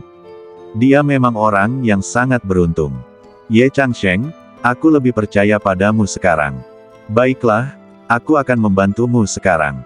Petik 2. Tanpa diduga, sebelum leluhur Gagak Emas selesai berbicara, perubahan lain terjadi. Sekuntum bunga emas di puncak pohon Dewa Matahari tiba-tiba tumbang, berubah menjadi aliran cahaya dan terbenam di alis Ye Kui. Ah! Petik 2. Ye Kui memegang kepalanya dan berteriak. Suatu pemandangan yang mengejutkan tiba-tiba muncul dalam pikirannya. Di langit berbintang yang luas, pohon suci emas yang lebih besar dari bintang-bintang menembus langit dan bumi. 9 matahari tergantung di dahannya. Di bawah pohon itu berdiri sosok yang samar-samar, sedang melihat ke atas. Anak laki-laki, teriakan Lao Jiu membawa Ye Kui kembali ke dunia nyata, cepat dan latih kemampuanmu untuk menyerap esensi matahari. Ye Kui tiba-tiba terbangun dan menemukan bunga emas tengah mekar dalam jiwanya, melepaskan lautan api saripati matahari yang luas. Pada saat itu, dia buru-buru mempraktikkan teknik naga ilahi 9 revolusi hingga ke tingkat ekstrim. Bahkan energi kacau muncul di permukaan badannya, tetapi masih terbakar merah oleh suhu tinggi. Tunggu, leluhur Gagak Emas berkata dengan suara yang dalam, seberapa banyak yang dapat kamu serap tergantung pada keberuntunganmu. Suhu di dalam gua telah meningkat ke tingkat yang mengerikan. Dinding batu di sekitarnya mulai mencair, membentuk magma merah yang mengalir perlahan. Jiwa sisa leluhur Gagak Emas berada di altar, menatap Ye Kui dengan tatapan rumit. Melihat badan Ye Kui yang berangsur-angsur berubah menjadi emas, dia bergumam, iblis tua, anak yang kau bawa kali ini, mungkin dia benar-benar bisa menjungkir balikkan langit. Lao Jiu mensibir dalam hatinya. Aku tidak tahu apakah Ye Xiaozi dapat menjungkir balikkan langit di sana, tetapi aku tahu bahwa dia telah menjungkir balikkan pulau langit terbakar, dan keturunanmu sudah dalam perjalanan. Waktu berlalu dengan tenang. Setengah jam kemudian. Ah! Ye Kui mengeluarkan raungan panjang ke arah langit, tulang-tulangnya meledak dengan suara menggelegar dan kulitnya retak inci demi inci, tetapi sembuh dengan cepat dalam terik matahari. Daging, darah, meridian, dan tulangnya sedang mengalami transformasi yang belum pernah terjadi sebelumnya. Bunga emas bersemi dalam jiwanya, dan api matahari yang dilepaskan membasahi seluruh badannya bagai air bah. Setiap tetes darah mendidih, dan setiap inci daging terbakar, tetapi dia terlahir kembali dari kehancuran, menjadi lebih tangguh dan lebih murni. Retakan, rune protos yang awalnya padat pada tulang Ye Kui kini disempurnakan lebih jelas oleh api matahari. Anak ini, pupil mata leluhur Gagak Emas mengecil saat dia melihat perubahan Ye Kui dengan kaget. Kulit Ye Kui berangsur-angsur menjadi secerah emas, garis ototnya menjadi lebih sempurna, dan seluruh badannya tampak terbuat dari emas suci, memancarkan aura abadi. Penampilannya juga berubah diam-diam. Ketajaman di antara alisnya menjadi lebih intens, dan matanya sedalam langit berbintang, dengan keagungan yang tak terlihat, seolah-olah dia dilahirkan untuk berada di atas semua makhluk hidup. Apakah badan fisiknya semakin dekat dengan badan ilahi yang sejati? Leluhur Gagak Emas bergumam pada dirinya sendiri. Dia sudah memiliki darah dewa, jadi tidak mengherankan jika dia tumbuh menjadi dewa sejati. Namun, saya yakin tidak akan lama lagi sebelum fisiknya melampaui dewa sejati. Suara Lao Jiu datang dari peti Mahtei darah merah tua, dengan sedikit kegembiraan yang nyaris tak terdengar. Transformasi Ye Kui berlanjut.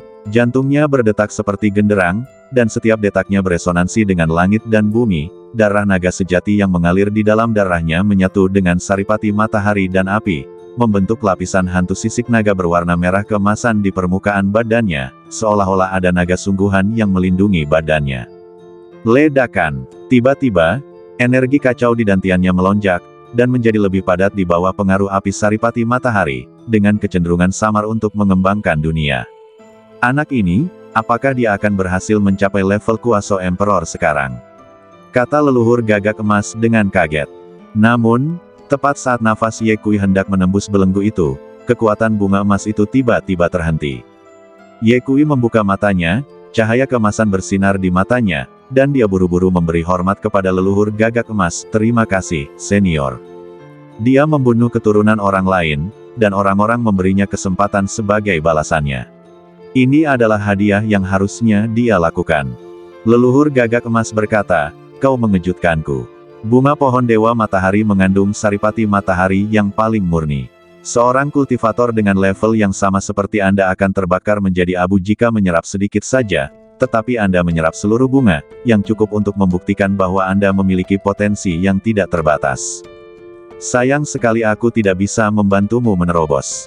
Namun, saya telah berjuang di sini selama bertahun-tahun, dan saya benar-benar bertemu dengan seorang junior seperti Anda. Dewa benar-benar punya mata. Ye Kui merasakan perubahan dalam dirinya, dan jelas merasakan bahwa kekuatannya telah meningkat pesat dan badannya menjadi lebih kuat. Terima kasih atas hadiahnya, senior. Aku tidak akan pernah melupakan kebaikan ini. Ye Kui mengucapkan terima kasih lagi padanya. Jangan terburu-buru mengucapkan terima kasih kepadaku. Leluhur gagak emas berkata dengan suara yang dalam, selanjutnya, puncak acara yang sesungguhnya akan datang. Dia mengepakkan sayapnya, dan mutiara Dewa Matahari perlahan terbang dan melayang di atas kepala Ye Kui. Meskipun mutiara ini tidak sekuat pohon Dewa Matahari, mutiara ini juga mengandung kekuatan matahari yang tak terbatas. Jika kamu dapat memurnikannya sepenuhnya, itu akan cukup bagimu untuk menerobos ke alam kuasi kaisar. Namun dengan alammu saat ini, memaksakan penyempurnaan hanya akan menyebabkan badanmu meledak dan mati. Baiklah, aku akan membantumu. Begitu kata-kata itu terucap, sisa jiwa leluhur gagak emas tiba-tiba terbakar, berubah menjadi gumpalan api keemasan, melilit mutiara Dewa Matahari. Senior, Ye Kui terkejut. Jangan bicara, konsentrasi dan tenanglah, serta latihlah kemampuanmu. Meskipun suara leluhur gagak emas melemah, suaranya tetap agung. Ye Kui tidak berani menunda dan segera duduk bersila, berlatih teknik naga ilahi 9 putaran dengan seluruh kekuatannya. Ledakan. Di bawah penyempurnaan leluhur gagak emas, mutiara Dewa Matahari perlahan melepaskan untaian energi emas, yang mengalir ke badan Ye Kui seperti tetesan. Akan tetapi, meski begitu, hakikat matahari tetaplah sangat ganas. Meridian Ye Kui langsung terbakar dan terpelintir, kulitnya retak inci demi inci, dan darahnya menguap sebelum sempat mengalir keluar. Itu sangat menyakitkan. Ye Kui menggertakkan giginya dan bertahan, urat-urat menonjol di dahinya dan seluruh badannya gemetar.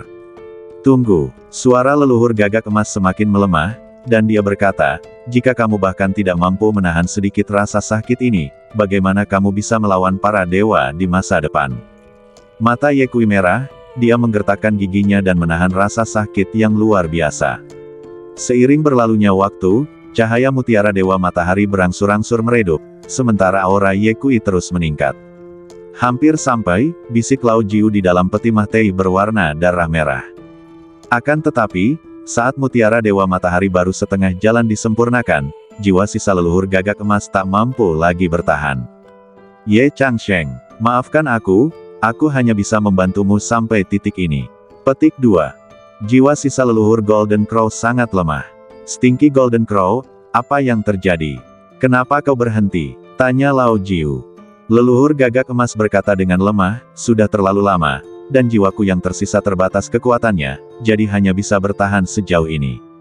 Itu benar-benar tidak berguna. Lao Jiu merasa skeptis. Apakah menurutmu aku berbohong padamu? Leluhur gagak emas berkata, sekarang keadaan sudah seperti ini, apakah aku masih perlu berbohong kepadamu? Lalu apakah ada cara lain untuk membantunya memurnikan mutiara Dewa Matahari?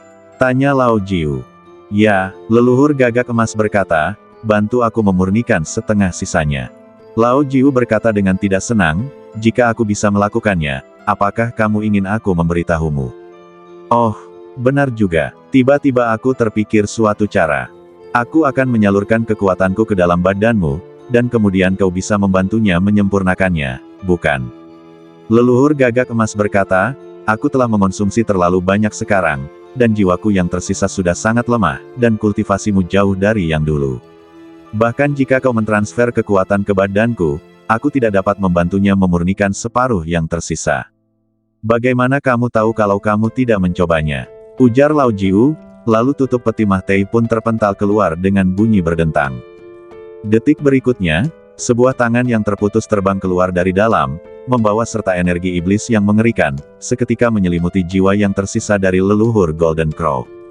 Iblis tua, kau, leluhur gagak emas dipenuhi dengan keterkejutan dan kemarahan, dan jiwanya yang tersisa berjuang keras, tetapi karena dia telah menghabiskan terlalu banyak energi sekarang, dia tidak dapat melepaskan diri dari belenggu roh jahat. Maafkan aku, Golden Crow yang bau. Lao Jiu tersenyum sinis dan berkata, jiwamu yang tersisa ini akan segera menghilang, jadi mengapa tidak membantuku memenuhi keinginanku? Bagaimana kau bisa melakukan ini padaku? Leluhur burung gagak emas meraung. Lao Jiu tersenyum dan berkata, aku lupa memberitahumu bahwa keturunanmu sedang menunggumu di sana. Kau tidak akan kesepian saat pergi ke sana. Apa? Leluhur gagak emas tercengang, jadi, kamu belum mengatakan yang sebenarnya sejak kamu datang ke sini. Balas dendam itu nyata, jangan khawatir, orang ini akan membantumu membalas dendam. Setelah Lao Jiu selesai berbicara, energi iblis tiba-tiba menyusut dan menelan sisa jiwa leluhur gagak emas. Bersendawa. Lao Jiu bersendawa, dan pola sihir di tangannya yang patah menjadi lebih jelas. Dia berkata, itu layak menjadi sisa jiwa leluhur gagak emas. Rasanya enak. Ye Kui tertegun, Lao Jiu, kamu. Jangan menatapku seperti itu. Lao Jiu menggerakkan tangannya yang patah ke udara dan berkata, jiwa sisa orang tua ini akan hilang juga. Aku menyebutnya daur ulang. Pemanfaatan limbah. Ye Kui tersenyum dan berkata, deskripsi ini cukup tepat. Lao Jiu berkata, baguslah sekarang. Klan Golden Crow telah musnah sepenuhnya, dan akarnya telah dibasmi. Ye Kui menghela nafas dan berkata, ngomong-ngomong, dia memberiku beberapa harta, dan itu benar-benar sedikit. Kenapa? Apakah kamu merasa bersalah? Lao Jiu mensibir dan berkata, wah, di jalan kultivasi, pilihannya hanya kau yang hidup atau aku yang mati. Keberuntungan yang diberikan oleh gagak emas yang bau ini kepadamu hanyalah karena dia melihat potensimu dan ingin kau membalaskan dendamnya. Anda tidak perlu merasa bersalah. Lagi pula, jika suatu hari kau berhasil menumbangkan klan dewa, itu akan dianggap sebagai pemenuhan janjimu kepadanya. Ye Kui melirik tangan Lao Jiu yang terputus. Dia dapat merasakan bahwa setelah melahap sisa jiwa leluhur gagak emas, aura Lao Jiu menjadi jauh lebih kuat. Pola-pola ajaib di tangannya yang patah menggeliat seperti makhluk hidup, memancarkan fluktuasi yang mendebarkan jantung. Lao Jiu, bagaimana kekuatanmu pulih? Ye Kui bertanya. Lao Jiu tersenyum dan berkata, terima kasih padamu, nak. Aku telah menelan banyak hal baik akhir-akhir ini, dan kekuatanku telah pulih sedikit. Namun, ini masih jauh dari masa puncak saya. Nak, kau harus bergegas dan membantuku menemukan badan fisik. Selama badan fisikku masih utuh dan kekuatanku pulih, aku tidak perlu mengatakan apapun saat bertemu orang seperti leluhur gagak emas di masa depan. Aku bisa menghancurkannya sampai mati hanya dengan satu jari. Ye Kui memutar matanya, apakah menurutmu aku tidak ingin membantumu menemukan badan fisik yang lengkap? Tapi siapa yang tahu di mana badan fisikmu berada, bahkan kamu sendiri tidak tahu. Kamu hanya tidak menaruh hatimu ke dalamnya. Lao Jiu berkata, jika saja kamu menunjukkan sikap yang sama seperti saat kamu mendekati gadis-gadis, kamu pasti sudah membantuku menemukan badan fisik yang lengkap sejak lama. Ye Kui terlalu malas untuk berdebat dengannya, dan berkata, setelah masalah Laut Cina Timur terselesaikan, aku akan membantumu menemukan badan fisik. Benar-benar, Lao Jiu sedikit tidak yakin. Tentu saja benar, kenapa aku harus berbohong padamu? Ye Kui memikirkannya dan memutuskan bahwa sudah waktunya untuk membantu Lao Jiu menemukan badan fisiknya dalam agenda. Meskipun tingkat kultivasinya meningkat pesat, setelah mengalami banyak hal, Ye Kui menemukan bahwa tingkat kultivasinya masih belum cukup baik. Ketika dia berada di dunia sekuler, dia berpikir bahwa Raja Puncak adalah yang terkuat, tetapi dia tidak menyangka bahwa ada dunia kultivasi. Dalam dunia kultivasi, Raja Puncak sebenarnya adalah level terendah. Kemudian, dia berlatih terus-menerus, mengira bahwa monster tua di tahap jiwa baru lahir itu tak terkalahkan, tetapi dia tidak pernah menyangka bahwa nanti akan ada master di alam ilahi. Kemudian, semua orang yang berada di bawah orang-orang kudus adalah seekor semut. Saya pikir setelah mengatasi kesengsaraan dan menjadi orang suci, saya bisa berjalan-jalan dengan kepala tegak. Tak disangka, di atas orang suci itu ada orang suci agung, raja orang suci, dan raja orang suci yang tiada taraf. Sekarang, ia telah mencapai alam puncak raja suci yang tak tertandingi, dan terus-menerus menghadapi musuh yang berada di alam yang sama dengannya, atau bahkan di alam yang jauh di atas alamnya. Ye Kui kemudian menyadari bahwa bukan berarti tidak ada orang sekuat itu sebelumnya, tetapi dengan kekuatannya sebelumnya, dia tidak dapat menjangkau mereka sama sekali. Sama halnya dengan orang yang berpenghasilan 3.000 yuan sebulan, dia tidak akan pernah tahu bahwa di dunia ini ada banyak sekali orang yang berpenghasilan 30.000 yuan sebulan. Dalam situasi ini, Ye Kui percaya bahwa musuh yang akan dihadapinya di masa depan hanya akan menjadi semakin kuat. Mungkin, ada kaisar yang berkuasa di mana-mana. Oleh karena itu, kita harus siap menghadapi bahaya di masa damai. Lao Jiu adalah pelindungnya dan salah satu kartu trufnya. Jika dia dapat membantu Lao Jiu menemukan badan fisiknya yang lengkap, dia akan merasa lebih percaya diri. Terlebih lagi, dia harus menghadapi para dewa dari 33 surga di luar wilayah kekuasaannya di masa depan. Ngomong-ngomong, Lao Jiu, dengan kekuatanmu saat ini, bisakah kau menghancurkan Kaisar Semu? Ye Kui bertanya dengan rasa ingin tahu.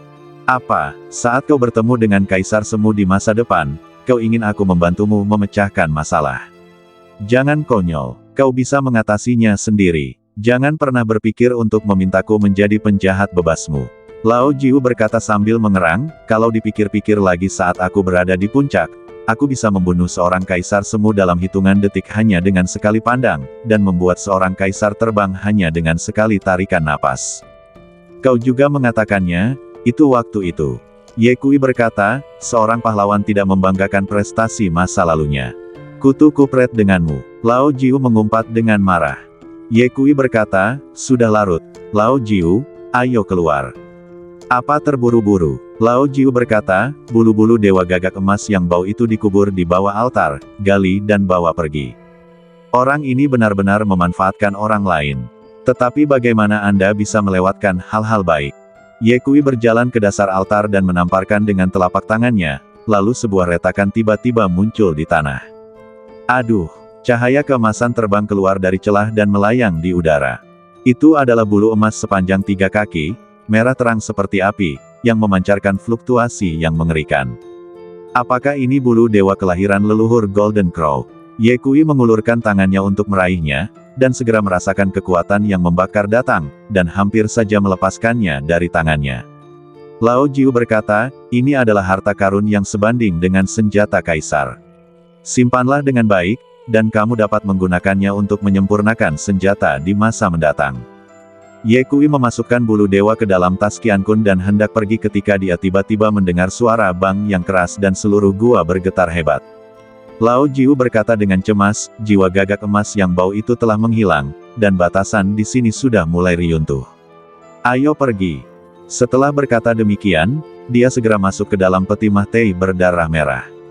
Ye Kui tidak berani menunda dan segera menyingkirkan pohon matahari, berubah menjadi aliran cahaya dan terbang ke arah asalnya. Di belakangnya, gua mulai riyuntuh, kristal emas yang tak terhitung jumlahnya berjatuhan, retakan mengerikan muncul di tanah, dan magma panas menyembur keluar. Desir, prasasti batu itu merasakan nafas Ye Kui, secara otomatis membuka saluran, dan memindahkannya keluar. Di luar, Master Alis Panjang dan Ning Fan sedang menunggu dengan cemas ketika mereka tiba-tiba melihat prasasti batu bersinar terang dan sosok Ye Kui terbang keluar dari situ. Menguasai. Ning Fan berteriak kaget. Pendeta tahu alis panjang mengeluh, dasar kutu kupret kecil, kalau kau tidak keluar, aku akan masuk mencarimu. Hei, kenapa aku merasa auramu berubah? Apa kau sudah mencapai terobosan? Belum. Sebelum Ye Kui selesai berbicara, terdengar suara klik di belakangnya. Ketika dia berbalik, dia melihat lempengan batu itu sudah mulai retak. Kita tidak boleh tinggal lama di sini. Ayo cepat pergi. Setelah Ye Kui selesai berbicara, dia memanggil pedang angin dan segera pergi bersama alis panjang dan Ning Fan. Tepat saat pedang Cheng Feng muncul di kehampaan, seluruh pulau Ventian tiba-tiba tenggelam ke dalam laut, menyebabkan gelombang besar. Mulai sekarang, tidak akan ada lagi klan gagak emas di dunia, kata Ye Kui. Ning Fan menduga bahwa tenggelamnya pulau Ventian mungkin ada hubungannya dengan Ye Kui, jadi dia bertanya, "Guru, apa yang Anda alami di dalam prasasti batu itu?" Di dalam prasasti batu itu terdapat tanah leluhur burung gagak emas, kata Ye Kui. Tanah leluhur Golden Crow ada di dalam prasasti batu. Sial, kalau aku tahu, aku juga akan masuk. Alis panjang tampak menyesal, lalu menatap Ye Kui penuh harap dan bertanya, "Kutu kupret kecil, harta apa yang kau dapatkan di sana? Berikan padaku." Ye Kui meliriknya dan berkata, "Bukankah kamu mengatakan bahwa kamu tidak akan merebut harta karunku di masa depan? Saya tidak merampas, saya mendistribusikannya secara wajar." Alis panjang berkata dengan yakin, "Kita adalah sahabat hidup dan Mahtei, kita berbagi suka dan duka, berikanlah harta itu kepadaku secepatnya." Enyah. Ye Kui terlalu malas untuk memperhatikan alis panjang dan berkata, "Selanjutnya, saatnya pergi ke Pulau Penglai." Pulau Penglai. Mendengar ini, mata alis panjang tiba-tiba berbinar, lalu dia mengusap-usap tangannya dengan gembira dan berkata, "Dasar kutu kupret kecil, kalau sudah sampai di Pulau Penglai, serahkan saja bocah bernama Cui itu kepadaku." Memikirkan saat terakhirnya ketika dia berada di dunia bawah, ketika pendeta muda Tao itu terlihat begitu agresif, tetapi akhirnya diselamatkan oleh Markis Zi, alis panjang menjadi marah. Dia menggertakkan giginya dan berkata, "Kali ini aku akan menghancurkan kepalanya dengan batu bata." "Baiklah, aku akan memberimu kesempatan untuk menunjukkan kemampuanmu." Ye Kui setuju sambil tersenyum. Mereka bertiga duduk di pedang Cheng Feng, mengeluarkan daging gagak emas panggang dan sedikit anggur berkualitas, lalu terbang ke arah timur sambil menikmatinya. Angin laut bertiup di wajah Anda dan ombak biru tak berujung, sungguh menyenangkan. "Tuan, daging Golden Crow ini sangat bergizi." Ning Fan menggigit sayap burung gagak emas, mulutnya penuh minyak, dan berkata, "Aku merasakan energi internal dalam badanku mendidih." Alis panjang menyesap anggur dan berkata dengan bangga, "Tentu saja, ini adalah daging Golden Crow dari tingkat Saint King yang tak tertandingi. Dalam keadaan normal, kamu bahkan tidak bisa memakannya jika kamu mau." Ye Kui tersenyum tanpa berkata sepatah kata pun, sambil menatap ke kejauhan. Kali ini, meskipun dia tidak sepenuhnya memurnikan mutiara Dewa Matahari, dia menyerap cairan Dewa Matahari. Bukan hanya kekuatan dan badan fisiknya yang meningkat pesat, tetapi jangkauan persepsinya juga meluas puluhan kali lipat. Tak ada satupun dalam radius 100.000 mil yang dapat luput dari deteksi spiritualnya. Tiba-tiba, Ye Kui mengerutkan kening dan berkata, "Ada sesuatu yang terjadi di depan." "Ada apa?" Alis panjang segera menjadi waspada. Ning Fan juga berhenti makan daging dan ekspresinya menjadi gugup. Ye Kui tidak menjawab, namun menunggangi pedang angin ke depan. Swoosh! Pedang Cheng Feng membelah langit, menempuh jarak ribuan mil dalam sekejap. Segera, Master Alis Panjang dan Ning Fan melihat dengan jelas pemandangan laut di depan. "Saya melihat seekor naga hitam sepanjang 100 kaki mengejar seorang gadis berambut ungu. Gadis itu tampaknya berusia sekitar 16 atau 17 tahun. Gaun birunya telah basah oleh air laut, memperlihatkan lekuk badannya yang indah.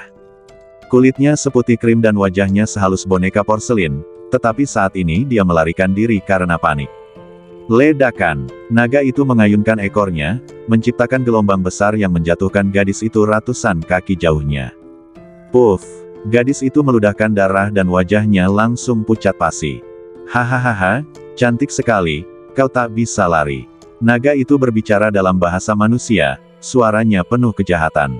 Segera setelah itu, ia mengayunkan cakar naganya dan menyiapkan barisan pembunuh di laut, menjebak gadis itu di dalamnya. Gadis itu Mahtei-Mahteihan menamparkan penghalang formasi, tetapi tidak berhasil. Cantiknya aku, berhentilah meronta dan patuhilah aku. Naga itu menyeringai dan mengecilkan badannya, berubah wujud menjadi seorang pria berpakaian hitam dengan 2 tanduk naga di keningnya. Dia melangkah masuk ke dalam formasi, mendekati gadis itu dan berkata, merupakan berkah bagimu untuk disukai olehku, mengapa mencari masalah? Keluar dari sini. Suara gadis itu bergetar, tetapi dia mengangkat dagunya dengan keras kepala dan berkata dengan marah, aku tidak akan pernah membiarkanmu berhasil bahkan jika aku Mahtei. Hahaha, beraninya kamu. Naga itu tertawa jahat, aku suka menjinakkan kuda liar sepertimu. Sambil berkata demikian, dia menebas udara dengan cakar naganya. Robek, rok biru gadis itu robek, memperlihatkan sebagian besar kulit putih saljunya. Dia menjerit dan buru-buru menutup matanya dengan tangannya, matanya dipenuhi air mata. Menangislah, semakin keras kau menangis, semakin besar pula rasa senangku, hahaha. Naga itu tertawa terbahak-bahak, nanti aku akan membuatmu menangis lebih keras lagi. Gadis itu memejamkan matanya dengan putus asa, air mata kristal mengalir di pipinya. Suatu pemandangan ajaib muncul. Gadis itu meneteskan air mata itu, dan saat air matanya menyentuh permukaan laut, air matanya berubah menjadi mutiara hijau zamrud, memancarkan cahaya terang dan mengambang di laut seperti bintang. Ye Kui dan alis panjang saling berpandangan dan berkata serempak, Putri Duyung.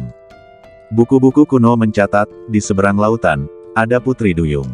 Mereka hidup di air seperti ikan, tetapi mereka tetap menenun. Ketika mereka menangis, mutiara keluar dari mata mereka. Mereka berbicara tentang Putri Duyung. Ning Fan sedikit terkejut dan berkata, kudengar klan Putri Duyung telah tinggal di Laut Cina Selatan selama beberapa generasi, tapi bagaimana Putri Duyung ini bisa sampai ke Laut Cina Timur? Tetapi tampaknya Putri Duyung itu sedang dalam situasi yang buruk. Guru, tolong selamatkan dia. Sebelum Ye Kui sempat berkata apa-apa, alis panjang sudah menyingsingkan lengan bajunya dan mengumpat, kutu kupret, kau merampok seorang wanita di siang bolong, apa ada hukumnya? Dasar kutu kupret kecil, kau lebih buruk dari binatang buas, kau harus dibunuh. Meskipun Ye Kui bukan orang yang penyayang, dia tidak tahan menindas yang lemah, belum lagi naga itu tidak terlihat seperti hal yang baik. Dengan kilatan cahaya dingin di matanya, Ye Kui menukik ke bawah dengan pedang Cheng Feng. Pada saat ini, naga dalam formasi itu tidak sabar untuk menerkam gadis itu, cantiknya, aku di sini untuk menjagamu. Ledakan. Dengan suara ledakan keras, formasi pembunuh itu hancur. Sebelum naga itu bisa bereaksi, ia ditendang ratusan kaki jauhnya oleh kekuatan yang sangat besar dan terbanting keras ke laut. Siapa yang berani merusak kebaikanku? Naga itu pun bergegas keluar dari laut dengan marah, namun melihat seorang pemuda berpakaian putih berdiri di hadapan gadis Putri Duyung dengan raut wajah yang dingin. Menindas yang lemah di siang bolong, kau pantas Mahtei. Ye Kui berkata dengan tenang. Naga itu merasakan napas Ye Kui dan pupil matanya sedikit mengecil, tetapi dia dengan cepat menjadi tenang, saya adalah Jenderal Patroli Sekte Ziwei dari Istana Bagua Pulau Penglai. Sebaiknya Anda tidak ikut campur dalam urusan saya. Apakah kamu gugup pelacak dari Sekte Ziwei? Ye Kui mensibir, bagus sekali, mari kita selesaikan masalah baru dan lama bersama-sama. Dia mengangkat tangannya dan menamparnya. Pah! Naga itu tidak dapat menghindar tepat waktu dan terkena tamparan, kulitnya robek dan darah menetes. Ah, manusia kutu kupret, tunggu saja aku. Naga itu menjerit dan berbalik untuk melarikan diri. Mau pergi, Ye Kui mendengus dingin dan mengarahkan jarinya ke udara, langsung memenjarakan naga itu. Baru pada saat itulah Ye Kui bertanya kepada gadis Putri Duyung, apakah kamu baik-baik saja? Aku baik-baik saja, terima kasih telah menyelamatkanku. Gadis Putri Duyung itu dengan takut-takut memberi hormat pada Ye Kui, suaranya semanis mata air yang jernih. Dengan air mata di matanya, dia tampak menyedihkan. Nona, tidak perlu bersikap sopan. Ye Kui mengeluarkan gaun putih dari tas qiankunnya, mengenakannya di badannya, dan bertanya, mengapa kamu dikejar oleh naga ini? Gadis itu menggigit bibirnya dan berbisik, aku adalah putri dari suku Putri Duyung di Laut Cina Selatan. Aku melarikan diri untuk bersenang-senang dan tiba-tiba bertemu dengan naga jahat ini. Putri, mata alis panjang berbinar dan bertanya, karena kamu adalah putri dari suku Putri Duyung, ayahmu pasti memiliki banyak harta, kan? Gadis itu tertegun dan mengangguk tanpa sadar, Laut Cina Selatan kaya akan mutiara dan karang.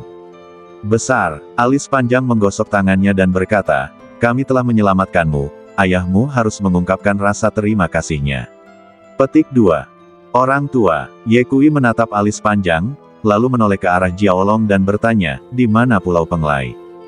Jiaolong berkata dengan keras kepala, aku tidak akan memberitahumu. Aku pernah bersumpah untuk setia padamu selamanya, Tuan, dan aku tidak akan pernah mengkhianatimu seumur hidupku.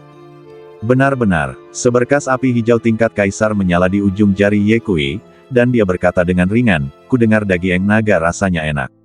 Pasti lebih enak kalau dipanggang. Jiaolong langsung menjadi malu, tidak. Aku bilang, Pulau Penglai ada di depan, sekitar 3 juta mil jauhnya dari sini. Bersambung.